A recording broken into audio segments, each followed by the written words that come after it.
2024년 7월 2일 매일 성경 말씀 묵상입니다. 오늘 성경 말씀은 예레미야 26장 16절에서 24절에 있는 말씀입니다.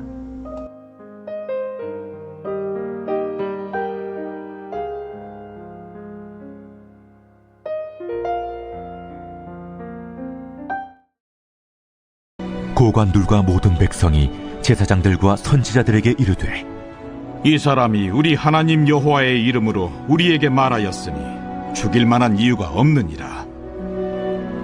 그러자 그 지방의 장로 중 몇 사람이 일어나 백성의 온 회중에게 말하여 이르기를, 유다의 왕 히스기야 시대에 모레셋 사람 미가가 유다의 모든 백성에게 예언하여 이르되, 만군의 여호와께서 이와 같이 말씀하셨느니라.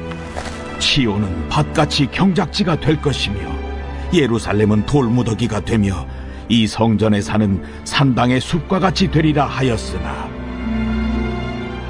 유다의 왕 히스기야와 모든 유다가 그를 죽였느냐? 히스기야가 여호와를 두려워하여 여호와께 간구하매 여호와께서 그들에게 선언한 재앙에 대하여 뜻을 돌이키지 아니하셨느냐? 우리가 이같이 하면 우리의 생명을 스스로 심히 해롭게 하는 것이니라. 또 여호와의 이름으로 예언한 사람이 있었는데 곧 기란 여아림 스마야의 아들 우리야라.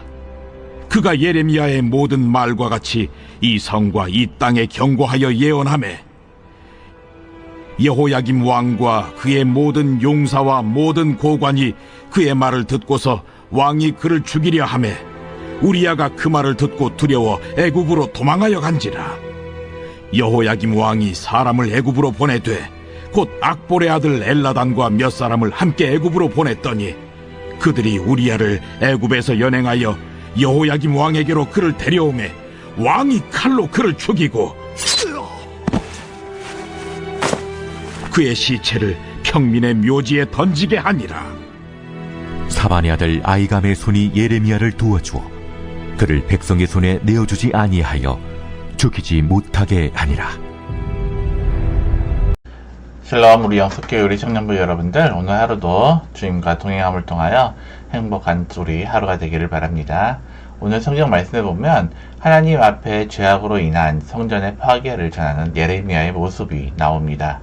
하나님의 말씀을 전하는 예레미야를 유다 백성들은 죽이고자 합니다. 그러나 예레미야를 변호하는 이들도 나타납니다. 하나님께서 유다 백성에게 말씀을 주신 이유가 무엇인지를 알아가게 하신 것을 우리가 볼 수가 있습니다. 성전에서 예레미야가 전하는 하나님의 말씀을 유대인들이 듣습니다.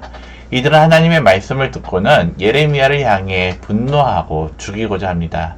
말씀을 통해 스스로 돌아보며 돌이킬 생각을 하지 못하는 사람들입니다. 완고하기만 하여 스스로 하나님 앞에 의롭다고 여기고 있습니다. 그래서 하나님이 주시는 말씀 앞에도 자신을 돌아보지 못합니다. 그래서 자신의 죄악된 실체를 보지 못하고 오히려 죄를 지적하는 선지자에게 이를 갈고 제거하고자 합니다. 이들은 하나님의 백성이라고 자부하던 유다 백성입니다.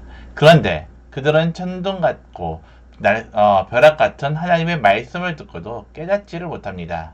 하나님께 받은 뜨거운 말씀을 덜하지도 않고 그대로 전달했음에도 그 심령에 떨림이나 두려움이 없습니다.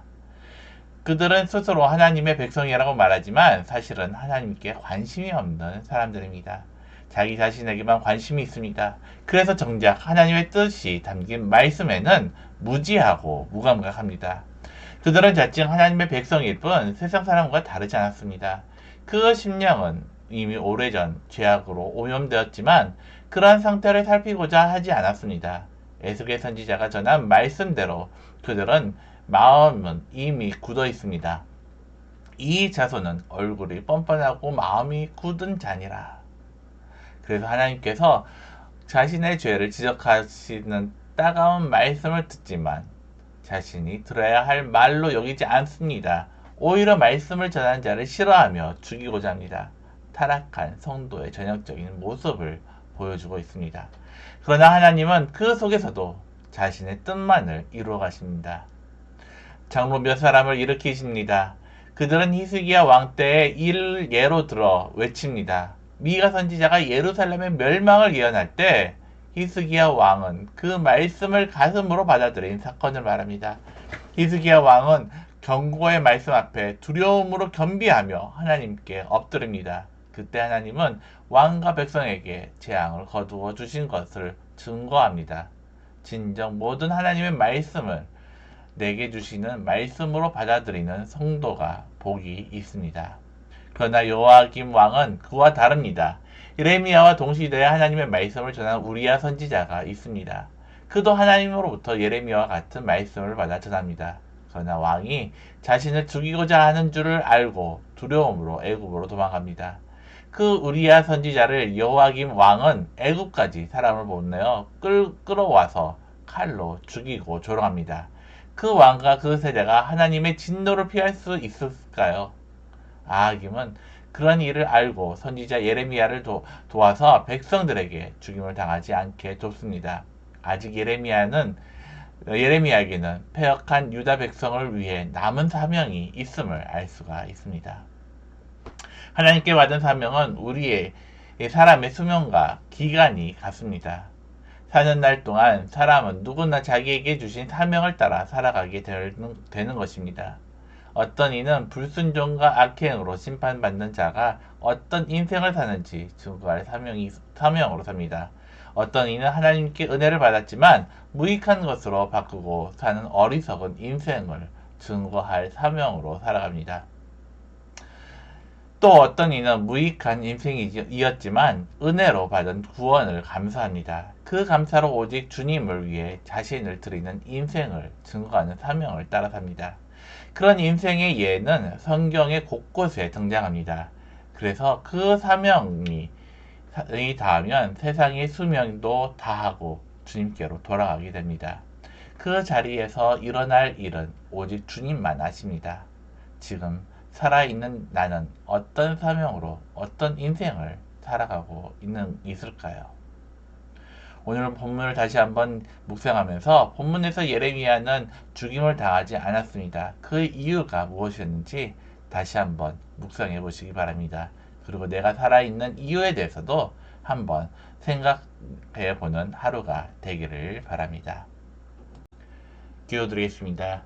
사랑과 은혜가 많으신 하나님 아버지, 하나님께서 우리를 구원하시고 우리가 지금까지 이 자리에 있을 수 있도록 우리를 인도하신 하나님 은혜에 감사합니다. 하나님께서 우리에게 사명을 주셨음을 우리가 이 말씀을 통해 다시 한번 깨닫습니다. 우리에게 주어진 사명이 무엇인지 우리가 항상 깨달아 기억하며 우리가 주님 앞에 돌아간 그날까지 그 사명을 위해서 힘써 달려나갈 수 있는 주의 자녀들이 될 수 있도록 주여 함께하여 주시옵소서. 오늘 하루도 우리가 어디를 가서 무엇을 하든지 간에 주님과 동행함을 통하여 그것이 복된 자리가 될 수 있도록 주님께서 은혜를 더하여 주실 줄 믿사오며 예수님의 이름으로 기도드립니다. 아멘.